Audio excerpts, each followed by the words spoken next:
हरिओम प्रिय दर्शकों, यदि आपकी धनु राशि या धनु लग्न है तो इस वीडियो को पूरी ध्यान से देखिएगा, समझिएगा। इस वीडियो में हम समझने वाले हैं कि आपके जीवन में 25 अगस्त से लेके 30 अगस्त ये जो लगभग 5 दिन का समय है, ये कैसा रहने वाला है और इसमें कुछ विशेष स्थितियां बनने जा रही हैं, उनके विषय में हम समझेंगे, उनका क्या प्रभाव होगा। प्रिय दर्शकों, चंद्रमा की हम चर्चा कर रहे हैं। चंद्रमा का परिवर्तन होने जा रहा है और ये परिवर्तन बड़ा विशेष है और हम 2 परिवर्तन की बात करेंगे। चंद्रमा की ही स्थितियों में परिवर्तन होगा। पहले तो चंद्रमा 25 अगस्त को रात्रि में 10:30 बजे वृषभ राशि अपनी उच्च की राशि में गोचर करना प्रारंभ करेंगे, जहां पर देवगुरु बृहस्पति पहले से ही गोचर कर रहे हैं और देवगुरु बृहस्पति के साथ युति करने की वजह से यहां पर बड़ा ही दिव्य गज केसरी योग का निर्माण हो जाएगा और यहां पर 25, 26, 27 और 28 तक रहेंगे सुबह तक।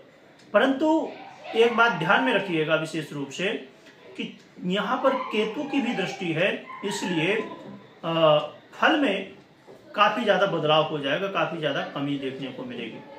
जो कि गज केसरी योग वो भी वृषभ राशि पर बनना अपने आप में बहुत बड़ी बात है।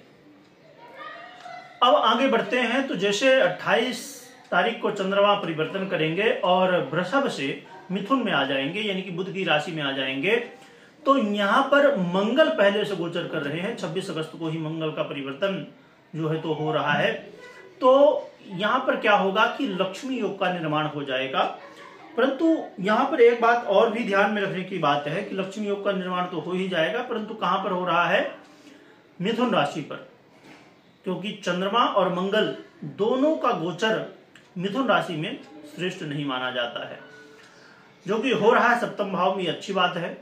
और जो ये गुरु और चंद्रमा की युति से गज केसरी योग का निर्माण हो रहा है, एक तो केतु की दृष्टि और दूसरी बात कि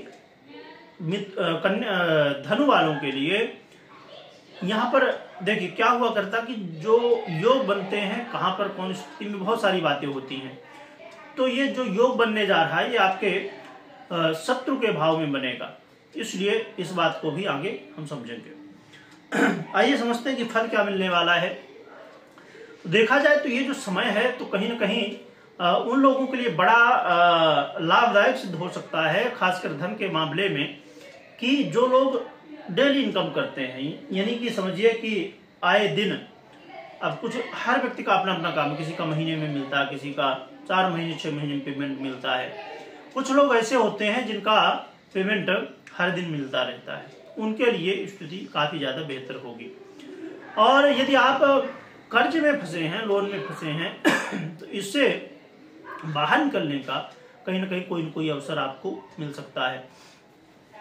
अब इसमें देखिए क्या हुआ करता है कि जो एक बड़ा कंफ्यूजन रह जाता है लोगों के मन में कि अब समझिए हमने बात की लोन की, तो अब लोन ऐसा नहीं है कि चंद्रमा 2.25 दिन एक राशि में रहते हैं तो 2.25 दिन में समझिए 20 लाख का लोन है तो वो खत्म हो जाएगा, ऐसा संभव नहीं है। बीज कहते हैं ना कि जब कोई एक वृक्ष होता है, समझिए आम का वृक्ष, जब आप एक बीज बोते हैं तब जाके वो 5 वर्ष या लगभग 5 वर्ष में आम फल देने लगता है। और अलग अलग आम भी होते हैं तो उनका समय, किसी का जल्दी हो जाता है, किसी का और भी समय लगता है। तो लगभग एक 5 वर्ष मैक्सिमम जो आम होते हैं उनका माना जाता है। तो अब समझिए बीज कब हमने बोया था और फल कब मिला, तो कई बार ये स्थितियां बनती हैं और इसी की वजह से कई बार कंफ्यूजन हो जाता है। तो इस बात का ध्यान रखना आपको। तो यहाँ पर आपको यह भी ध्यान रखना होगा कि स्वास्थ्य आपका बेहतर रहे, क्योंकि स्वास्थ्य में थोड़ी समस्याएं देखने को मिल सकती हैं। स्वास्थ्य का आपको विशेष रूप से ध्यान रखना है। किसी से वाद विवाद बिल्कुल भी नहीं करना है। वाद विवाद अनबन की स्थिति बनने की संभावनाएं बढ़ सकती है, तो आपको यहाँ पर इस बात का ध्यान रखना होगा। और यहाँ पर एक चीज और भी है कि अब जैसे ही यहाँ पर केतु की दृष्टि मैंने जैसे बताया, तो आपका यदि कोई कोर्ट कचहरी का मामला है तो वहां पर आपको विजय भी प्राप्त हो सकती है। परंतु इस विजय में पक्ष आपका सही होना चाहिए। यदि आपका पक्ष सही नहीं है तो फिर उतनी अच्छी स्थिति नहीं बन पाएगी, उतना अच्छा रिजल्ट नहीं मिल पाएगा। क्योंकि देवगुरु बृहस्पति और चंद्रमा से बनने वाला ये योग है जो कि प्रभावी होगा। और आप जानते हैं कि ये देवगुरु बृहस्पति है, ना कि दैत्य गुरु बृहस्पति है, जो कि है तो दैत्य गुरु के राशि पर, परंतु प्रभाव देवगुरु बृहस्पति और चंद्रमा दे रहे हैं। इसलिए इस बात का ध्यान रखिएगा। जो लोग विदेश से जुड़े हुए हैं उनको बेनिफिट इस समय मिल सकता है, परंतु अब चंद्रमा फिर 28 तारीख को सुबह ही अपना परिवर्तन करेंगे और आपके सप्तम भाव में गोचर करना प्रारंभ कर देंगे। तो यहाँ पर सप्तम भाव में गोचर करेंगे 28, 29 और 30 तारीख को। तो 30 तारीख को रात सुबह समझिए या तो मध्याह्न काल समझिए, 11:30 बजे इनका पुनः फिर परिवर्तन कर्क में हो जाएगा। तो 11:30 बजे तक 30 तारीख को ध्यान में रखना है।